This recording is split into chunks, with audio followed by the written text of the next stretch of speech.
क्या आप तसव्वुर कर सकते हैं एक ऐसी अजीम और शान तहजीब जो आज से 5000 साल पहले अरूज पर थी, लेकिन फिर अचानक मिट्टी में मिल गई। ना कोई जंग का सबूत, ना किसी बादशाह का निशान, सिर्फ खामोश खंदारात और वो राज जो आज भी साइंसदानों की नींदें हराम किए हुए हैं।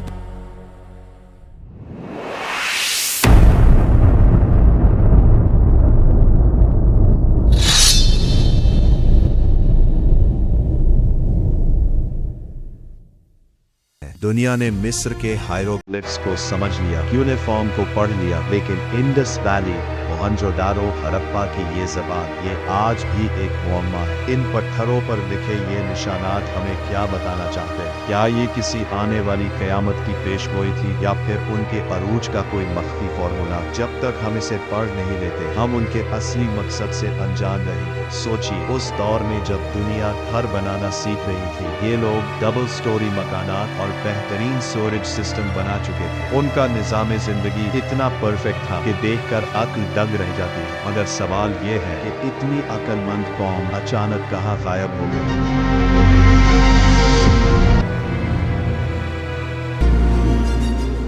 कुछ कहते हैं दरिया ने रुख बदल लिया, कुछ कहते हैं कोई ऐसी वबा आई जिसने सब खत्म कर दिया। लेकिन सबसे खौफनाक नजरिया वो है जो कहता है कि शायद वो खत्म नहीं हुए, बल्कि वो किसी ऐसी चीज से डर कर भागे थे जिसका जिक्र तारीख की किताबों में भी मौजूद नहीं। मोहनजोदारो का मतलब है मर्दों का टीला, लेकिन ये सिर्फ मिट्टी का ढेर नहीं, बल्कि इंसानी तारीख का सबसे बड़ा सवाल है। क्या हम कभी जान पाएंगे कि वहाँ क्या हुआ था, या ये राज हमेशा के लिए इस मिट्टी में दफन रहेगा? इंडस वैली का ये किस्सा यहाँ खत्म नहीं होता। ये तो सिर्फ शुरुआत है उन सवालों की जिनका जवाब आज तक कोई नहीं ढूंढ सका। आपके ख्याल में इतनी तरक्की याफ्ता कौम का मिट्टी में मिलने की असली वजह क्या थी? सैलाब, दरिया का रुख बदलना, या कुछ और जो हमसे छुपाया जा रहा है? अपनी राय नीचे कमेंट बॉक्स में जरूर बताएं। अगर आपको तारीख के ऐसे ही पुरअसरार राज पसंद है तो इस वीडियो को लाइक करें और हमारे चैनल हेड डॉक्यूमेंट्री को सब्सक्राइब करना ना भूलें। याद रखिए, तारीख कभी मरती नहीं, बस मिट्टी के नीचे सो जाती है। अगली वीडियो तक